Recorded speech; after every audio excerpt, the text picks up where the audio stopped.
Bismillahirrahmanirrahim. Assalamualaikum warahmatullahi wabarakatuh. Hai sahabat mahasiswa, bagaimana kabar kalian? Semoga kalian selalu dalam lindungan Allah Subhanahu wa Ta'ala dan selalu sehat ya.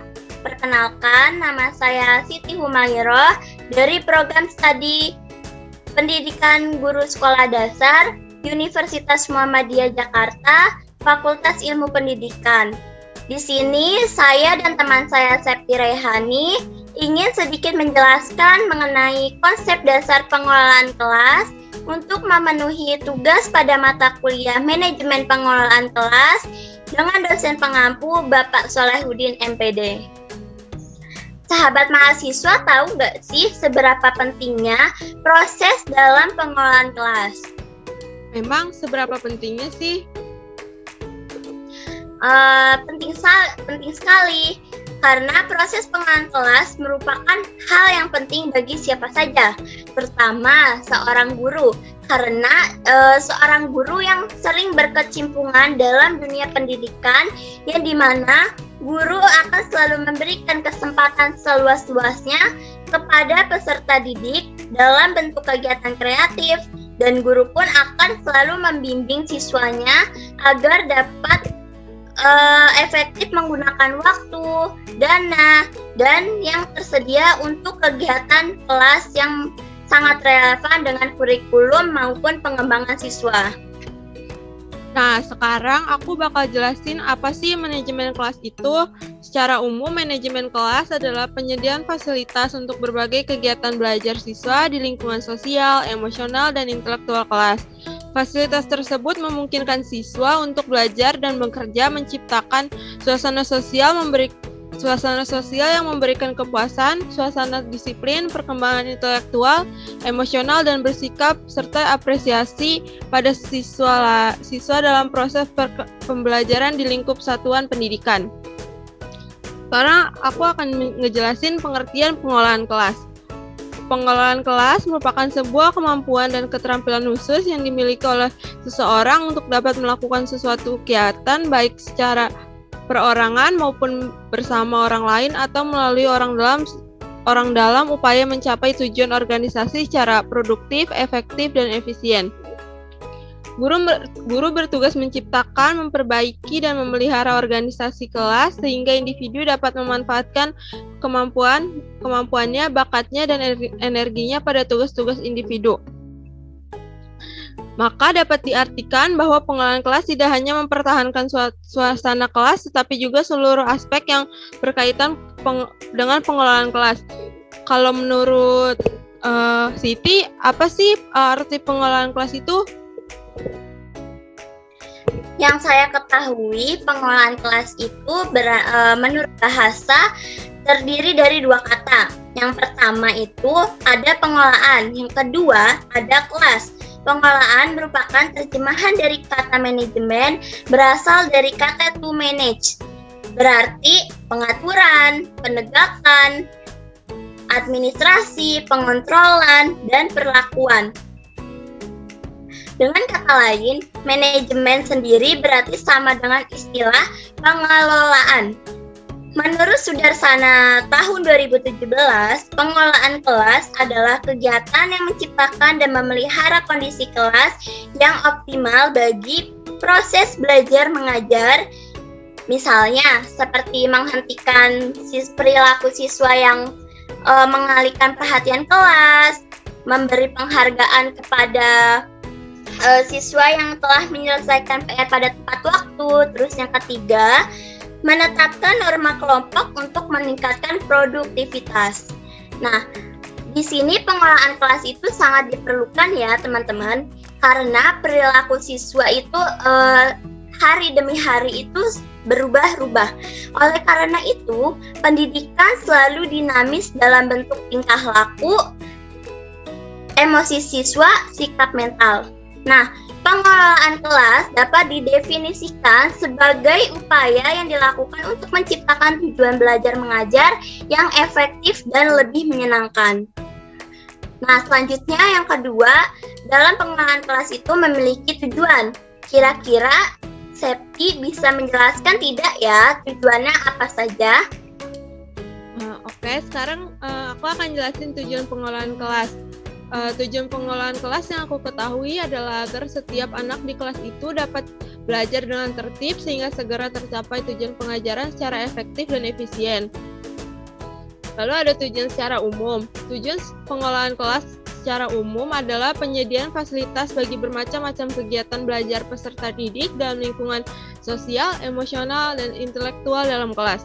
Nah, tadi kan udah ada tujuan umum, sekarang ada tujuan khususnya. Tujuan khususnya adalah mengembangkan kemampuan peserta didik dalam menggunakan alat-alat belajar, menyediakan kondisi-kondisi yang memungkinkan peserta didik bekerja dan belajar, serta membantu peserta didik memperoleh hasil yang diharapkan. Jadi, menurut Umi apa sih kesimpulannya? Dari penjelasan teman saya, dapat saya simpulkan bahwa tujuan pengelolaan kelas itu terbagi menjadi dua. Yang pertama tujuan umum, yang kedua tujuan khusus. Adapun tujuan pengelolaan kelas adalah untuk mewujudkan suasana belajar mengajar lebih efektif dan menyenangkan, serta dapat memotivasi siswa untuk belajar dengan baik yang sesuai dengan kemampuan siswanya. Selanjutnya, menghilangkan hambatan, gangguan yang mengganggu proses pembelajaran sehingga dapat tercapainya suatu keberhasilan dalam proses pembelajaran. Nah, yang ketiga, aku akan ngejelasin manfaat pengelolaan kelas. Salah satu manfaat dari pengelolaan kelas adalah untuk mengkondisikan kelas agar terciptanya kelas yang efektif dan menyenangkan sehingga tidak dapat membuat peserta didik menjadi bosan pada saat belajar. Adapun manfaat lainnya sebagai berikut. Yang pertama, memupuk anak didik untuk berani mengeluarkan pendapat tentang suatu masalah secara bebas. Yang kedua, memupuk rasa kepercayaan diri anak didik. Yang ketiga, memupuk rasa toleransi sesama anak didik. Yang keempat, memberikan kesempatan untuk mengembangkan kebebasan intelektual pada peserta didik. Lalu yang kelima, memberikan kesempatan berpikir kepada anak didik untuk menguji dan mengubah serta memperbaiki pandangan, nilai, dan pertimbangan. Nah, selanjutnya ada prinsip-prinsip dasar pengelolaan kelas nih. Umi bisa jelasin nggak sih apa prinsip-prinsip dasarnya? Jadi, sahabat mahasiswa, dalam pengelolaan kelas tentunya terdapat prinsip-prinsip ya.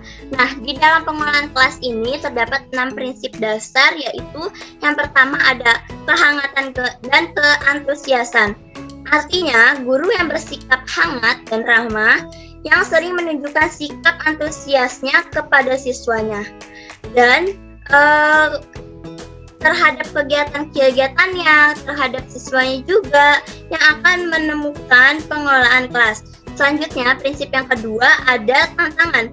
Maksudnya, tantangan di sini dalam penggunaan kata-kata, tindakan, materi yang menantang sehingga meningkatkan motivasi siswa dan mengurangi kemungkinan penyimpangan. Selanjutnya, prinsip yang ketiga ada bervariasi. Dalam penggunaan media, gaya, dan interaksi pembelajaran yang berbeda merupakan kunci dari pengelolaan dalam kelas untuk menghindari kejenuhan siswa. Maksudnya menghindari kayak siswanya itu takutnya lebih bosan gitu kan. Artinya guru di sini harus mampu menciptakan pembelajaran yang lebih menarik sehingga meningkatkan semangat belajar pada siswa. Prinsip yang kelima ada fleksibilitas, yang dimana memahami proses-proses pengajaran, gangguan atau masalah yang muncul. Artinya guru harus mampu memahami siswanya dalam kondisi apapun itu. Prinsip yang terakhir adalah tekankan yang positif kepada siswa. Ketika guru melakukan kegiatan pembelajaran, hendaknya memberikan tekanan pada hal-hal yang positif dan menghindari hal-hal yang negatif. Contohnya seperti mengajarkan siswa untuk membuang sampah, bersikap sopan kepada orang tua, guru, dan temannya. Terus yang ketiga, berbuat baik sesama teman, dan yang terakhir bisa saling menghargai sesama temannya. Yang terakhir ada pengalaman Kiai Haji Ahmad Dahlan, pendiri Muhammadiyah dalam mengelola kelas. Selanjutnya aku mau jelasin pengalaman Kiai Haji Ahmad Dahlan dalam pendiri Muhammadiyah dalam mengelola kelas. Nih, jadi pulang dari Mekah. Jadi sepulang dari Mekah, Kiai Haji Ahmad Dahlan sibuk dengan kegiatan pendidikan agama. Pada siang hari setelah zuhur dan malam hari setelah maghrib sampai isya, Ahmad Dahlan membantu ayahnya memberi pelajaran mengaji kepada anak-anak dan remaja. Sementara itu pada sore hari sesudah asar, Ahmad Dahlan mengikuti pelajaran ayahnya yang diperuntukkan bagi orang-orang tua. Tapi jika ayahnya berhalangan tidak bisa mengajar, Dahlan yang menggantikan untuk mengajar. Lama-kelamaan Kiai Haji Ahmad Dahlan dipanggil Kiai oleh anak-anak, remaja maupun orang tua. Alasan mereka memanggil dengan sebutan Kiai karena Ahmad Dahlan memiliki keahlian pada bidang agama Islam dan memberikan keahliannya kepada para santri. Pemikiran Ahmad Dahlan dalam bidang pendidikan Islam tujuannya adalah menanamkan semangat Islam dalam nuansa wawasan keilmuan, sehingga hasil dari pendidikan Muhammadiyah dalam melahirkan manusia-manusia yang berhati penuh dengan iman dan takwa agar dapat membentuk manusia muslim yang bersumber kepada Al-Quran dan Hadis serta berpikir tetapi terikat nilai-nilai kebenaran Allah Subhanahu wa Ta'ala. Jadi dapat disimpulkan pengolahan kelas itu sangat penting dalam proses pembelajaran, karena jika tidak ada pengolahan kelas yang benar maka proses pembelajaran tidak akan berjalan dengan lancar dan efektif. Jadi kalau menurut Umi kesimpulannya apa nih? 3. Ya, jadi menurut saya kesimpulan dari pembahasan yang kita sudah sampaikan, pengelolaan kelas itu sangat penting sehingga dapat mengkondisikan kelas agar terciptanya kelas yang efektif dan menyenangkan, sehingga tidak membuat peserta didiknya menjadi bosan pada saat ketika belajar di dalam kelas. Demikian pembahasan yang dapat kami sampaikan. Semoga bermanfaat. Cukup sekian dan terima kasih. Wabillahi taufiq walhidayah. Wassalamualaikum warahmatullahi wabarakatuh. Sampai ketemu kembali.